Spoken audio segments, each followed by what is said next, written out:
हाँ, आज हम सभी लोग खास करके अंतर्राष्ट्रीय संबंधों के अंतर्गत सार्क यानी दक्षिण एशियाई क्षेत्रीय सहयोग संगठन, इस पर एमसीक्यू क्वेश्चंस एवं आंसर्स बहुविकल्पी प्रश्नों का अभ्यास करेंगे। तो आज पहला प्रश्न आप लोग नोट करें कि दक्षेस की स्थापना कब हुई थी। दक्षेस की स्थापना कब हुई थी, इसका जन्म कब हुआ। तो आंसर नोट करें कि 7-8 दिसंबर 1985 को 7-8 दिसंबर 1985 को ढाका में 7-8 दिसंबर 1985 को ढाका में। नेक्स्ट प्रश्न है कि दक्षेस का विचार किसने दिया था। दक्षेस का विचार किसने दिया था, या सार्क का विचार किसने दिया था।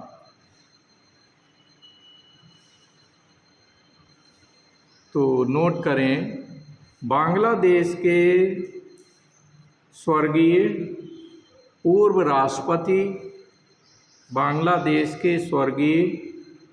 राष्ट्रपति जिया-उर-रहमान ने 1980 में सार्क का विचार दिया था, जिसे बांग्लादेश पेपर भी कहा जाता है। बांग्लादेश पेपर भी कहा जाता है। नेक्स्ट प्रश्न है, बहुत ही महत्वपूर्ण है। वर्तमान में सार्क में सदस्य देश कितने हैं। वर्तमान में सार्क के सदस्य देश कितने हैं। हम लोगों को याद रखना है कि इंग्लिश में इसे सार्क कहते हैं और हिंदी में दक्षेस कहते हैं, दक्षिण एशियाई क्षेत्रीय सहयोग संगठन, है ना। तो आपने प्रश्न नोट किया कि वर्तमान में सदस्य कितने हैं, तो 8 हैं। 8 सदस्य देश हैं और इन 8 सदस्य देशों के नाम लिखना बहुत ज़रूरी है, क्योंकि प्रश्न आता है कि निम्न में से कौन सा देश इसका सदस्य नहीं है या कौन सा है। तो अगर हमें सभी सदस्य देशों के नाम नहीं ज्ञात होंगे तो ऐसी कंडीशन में फिर गलती हो सकती है। तो नोट करें, नंबर 1 भारत, 8 के नाम लिख लें। नंबर 1 भारत, नंबर 2 पाकिस्तान, नेपाल, बांग्लादेश, भूटान, श्रीलंका, मालदीव और अफ़गानिस्तान। पहले केवल 7 थे, तो 13वें शिखर सम्मेलन में 2005 में अफ़गानिस्तान को जोड़ दिया गया है। तो अब सदस्य संख्या जो है वो 8 हो गई। एक सरल सा प्रश्न आएगा कि सार्क का मुख्यालय कहाँ है। सार्क का मुख्यालय कहाँ है। काठमांडू में। Kathmandu, you know that this is the capital of Nepal, है ना। तो काठमांडू में इसका मुख्यालय है। कुछ लोग गलती कर देते हैं और ढाका अटेम्प्ट कर देते हैं, तो याद रखना कि ढाका में इसकी स्थापना हुई थी, लेकिन इसका मुख्यालय काठमांडू में है। नेक्स्ट है, विश्व का सबसे अधिक जनसंख्या वाला संगठन कौन सा है। विश्व का सबसे अधिक जनसंख्या वाला क्षेत्रीय संगठन कौन सा है। सबसे अधिक जनसंख्या वाला क्षेत्रीय संगठन कौन सा है? तो ये सार्क ही है। सार्क देशों के समक्ष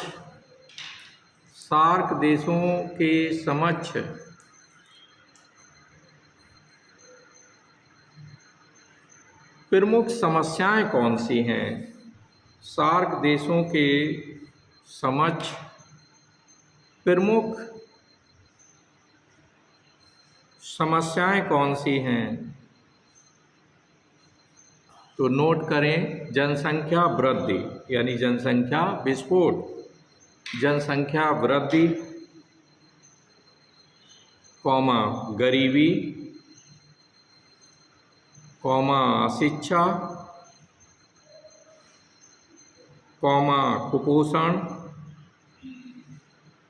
कौमा बीमारी और बेरोजगारी। ये प्रमुख समस्याएं हैं। तो हम लोगों ने देखा कि जितने भी सार्क के सदस्य देश हैं, they all are facing population explosion, जनसंख्या विस्फोट इनके सामने बड़ी समस्या है। इलिटरेसी, अशिक्षा, poverty, these are the major problems. और अनएम्प्लॉयमेंट, बेरोजगारी भी बड़ी समस्या है। अगर हम अपने भारत के इंडेक्स को देखें बेरोजगारी के, तो करोड़ों लोग बेरोजगार हैं, पढ़े लिखे शिक्षित, और छिपी हुई बेरोजगारी तो बहुत ज़्यादा है। यानी छिपी हुई बेरोजगारी क्या होती है कि लोगों को लगता है कि हम रोज़गार में हैं, लेकिन वो रोज़गार में नहीं होते। फॉर एग्ज़ाम्पल, एक फैमिली में 10 लोग हैं, तो उसमें 2 लोग काम कर रहे होते हैं, शेष 8 लोग काम नहीं कर रहे होते हैं। नंबर दूसरा पॉइंट ये है कि जैसे कृषि से जुड़ी हुई बेरोजगारी, कि केवल जब फसलें बोने और काटने का समय आता है तो उस समय लोग काम कर रहे होते हैं, शेष समय में वो बेरोजगार होते हैं। दूसरा यह है कि खेती का पता लगा कि 1 या 2 बीघे का टुकड़ा है और उसमें 10 मेंबर्स का फैमिली उस पर टिका हुआ है, तो लगता तो ये है कि खेती काटने में और बुवाई में सभी लगे रहते हैं, तो लगता है सारे लोग स्वरोजगार हैं, लेकिन एक्चुअली वो सभी के सभी बेरोजगार हैं। तो इन सारी समस्याओं को दृष्टि में रखते हुए इस दक्षिण एशियाई क्षेत्रीय सहयोग संगठन का जन्म हुआ था। जियाउर रहमान ने इसका प्रस्ताव रखा था और दक्षिण एशियाई सारे राष्ट्रों के राष्ट्राध्यक्षों ने इसको स्वीकार किया कि हम आपस में सहयोग करके और दक्षिण एशिया को आगे बढ़ाएंगे। नेक्स्ट प्रश्न अगला ये है कि अब तक सार्क के कुल कितने शिखर सम्मेलन हुए हैं? अब तक सार्क के कुल कितने शिखर सम्मेलन हुए हैं? तो 17 शिखर सम्मेलन हुए हैं। 17 शिखर सम्मेलन हुए हैं।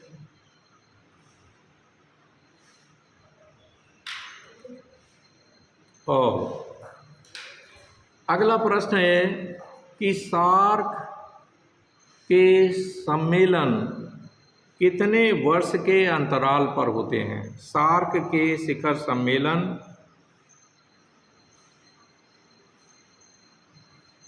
कितने वर्ष के अंतराल से होते हैं? तो लिखो प्रत्येक वर्ष होते हैं, प्रत्येक 1 वर्ष के अंतराल से होते हैं।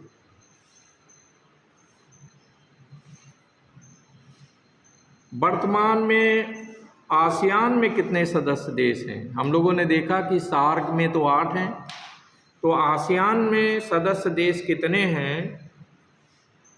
तो 10 जो है सदस्य देश हैं। चूँकि हम लोग सार्क पर चर्चा कर रहे हैं, तो एशिया से जुड़ा हुआ एक अन्य क्षेत्रीय संगठन है आसियान, तो इस पर भी प्रश्न आ जाते हैं। आसियान का सचिवालय कहाँ पर स्थित है? आसियान का सचिवालय कहाँ पर स्थित है?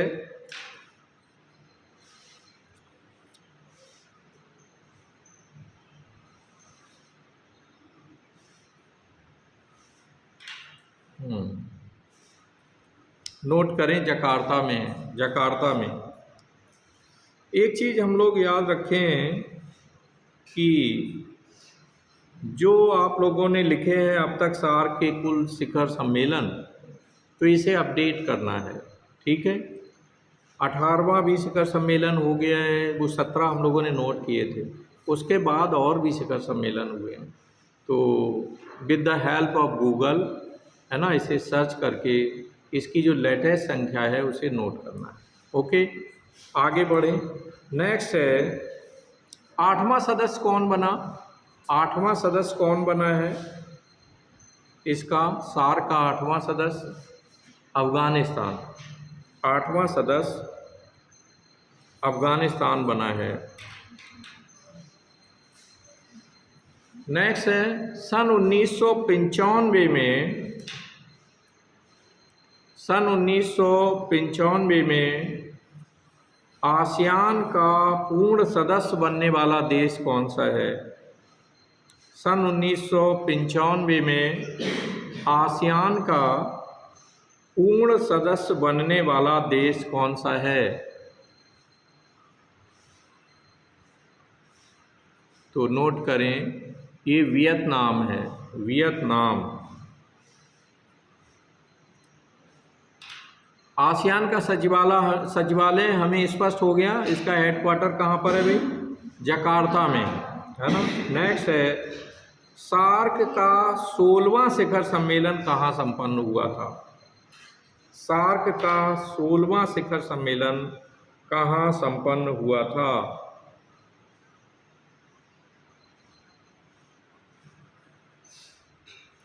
ये थिम्पू में हुआ था, थिम्पू में। थिम्पू,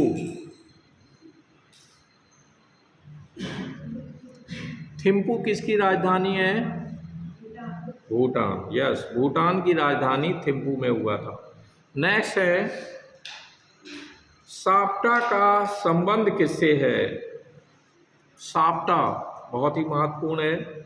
साप्टा का संबंध किससे है। विकल्प आपको अगर दिए जाएं, गुटनिरपेक्ष आंदोलन से, यूरोपियन साझा बाजार से, या विश्व व्यापार संघ से, या सार्क से, तो सार्क से इसका संबंध है, सार्क से इसका संबंध है। साप्टा, है ना। तो इसके बारे में थोड़ा डिटेल ब्रैकेट में लिख लो, साप्टा के बारे में लिखो कि सार्क के 7वें शिखर सम्मेलन में, सार्क के 7वें शिखर सम्मेलन में 10-11 अप्रैल 1993 को 10-11 अप्रैल 1993 को ढाका में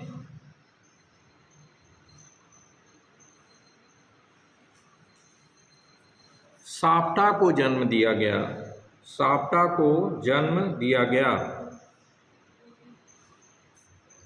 SAPTA,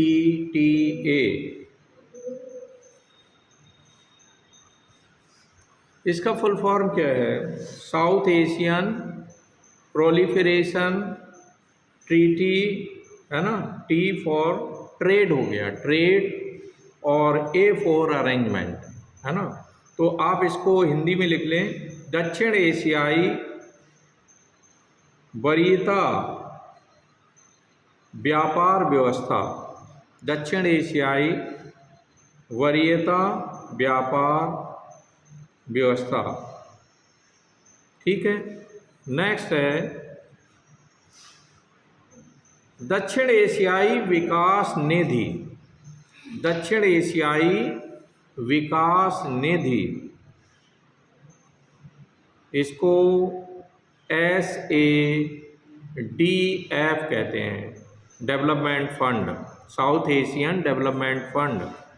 तो SADF का संबंध किस संगठन से है, किस संगठन से है, तो इसका संबंध भी सार्क से है, सार्क से।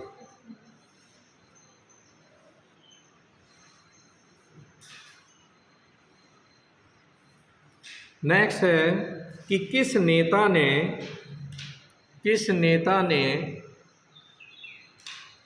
9वें सार्क शिखर सम्मेलन में, किस नेता ने 9वें सार्क शिखर सम्मेलन में दक्षिण एशियाई मुक्त व्यापार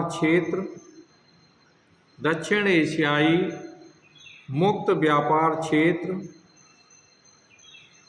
साप्टा को दक्षिण एशियाई आर्थिक समुदाय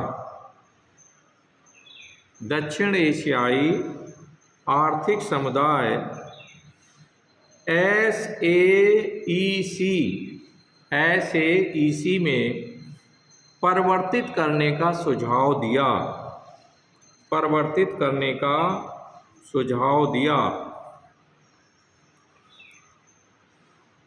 तो ये थे भारत के तत्कालीन प्रधानमंत्री इंद्र कुमार गुजराल। ये सुझाव किसने दिया था? इंद्र कुमार गुजराल।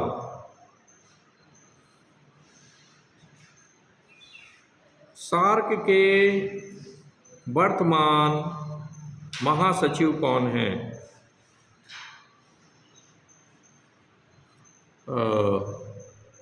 इस आंसर को आपको अपडेट करना है। सार्क के वर्तमान में महासचिव कौन हैं? पहले ये फातिमा दियाना सईद थी, but at present time who is, तो ये आपको गूगल से इसे अपडेट करके नोट करना है। नेक्स्ट आप नोट करें, सार्क चार्टर एवं ढाका घोषणा पर, सार्क चार्टर एवं ढाका घोषणा पर 7 देशों के शासनाध्यक्षों ने, सार्क चार्टर एवं ढाका घोषणा पर 7 देशों के शासनाध्यक्षों ने कब हस्ताक्षर किए? तो जाहिर है जब इसकी स्थापना हुई थी 1985 में। कब हस्ताक्षर किए? 1985 में।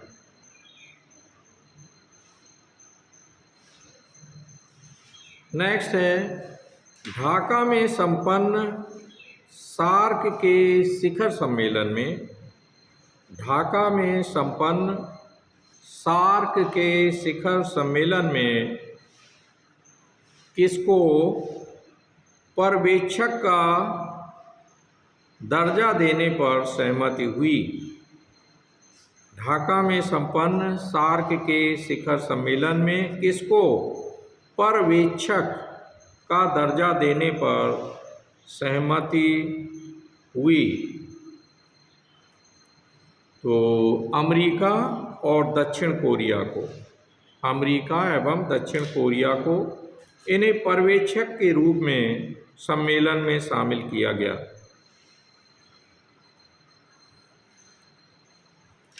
यस।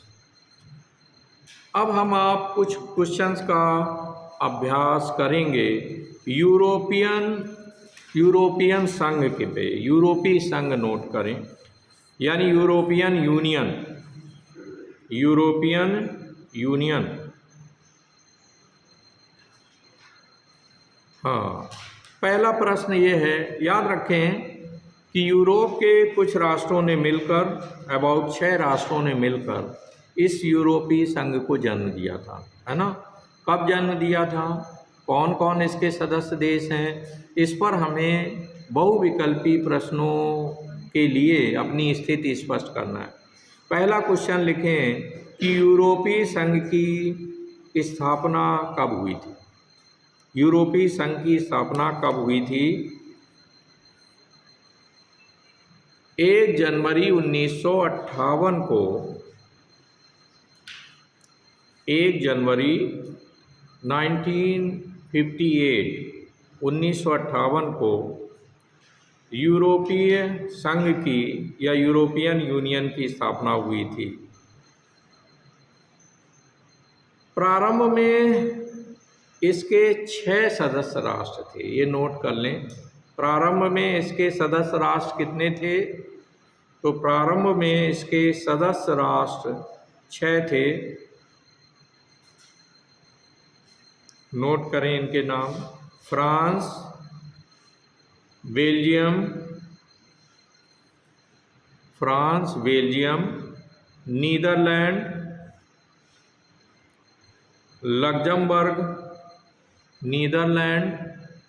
लग्जमबर्ग, जर्मन संघीय गणराज्य।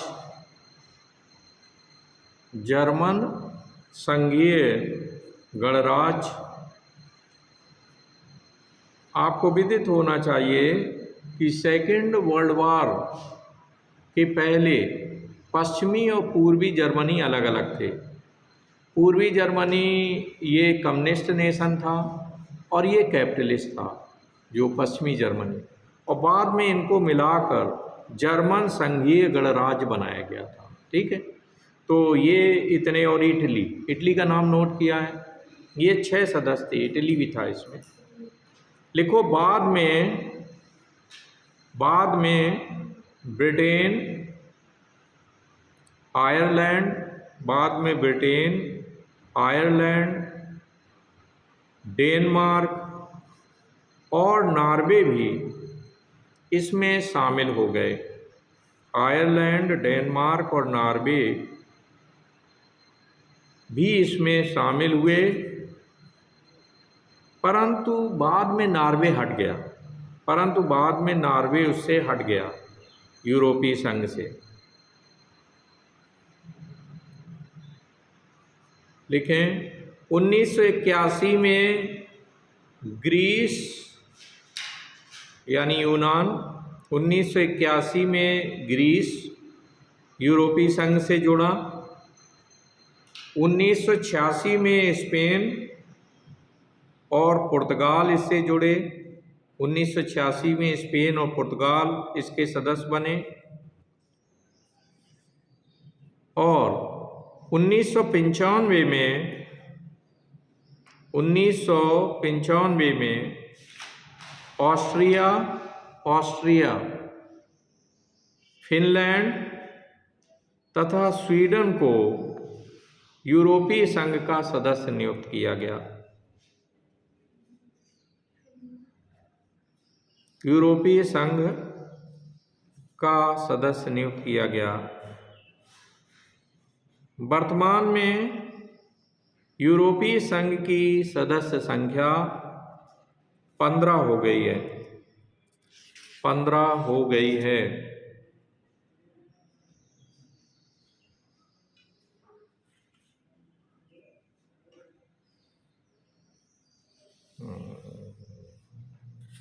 यस। नेक्स्ट क्वेश्चन लिखें कि 12वां भारत यूरोपीय संघ शिखर सम्मेलन, 12वां भारत यूरोपीय संघ शिखर सम्मेलन कब आयोजित किया गया? 12वां भारत यूरोपीय संघ शिखर सम्मेलन कब आयोजित किया गया? उत्तर है 2012 में। 2012 में। नेक्स्ट है, पहली बार भारत यूरोपीय संघ शिखर सम्मेलन कहाँ आयोजित किया गया था? पहली बार भारत यूरोपीय संघ शिखर सम्मेलन कहाँ आयोजित किया गया था?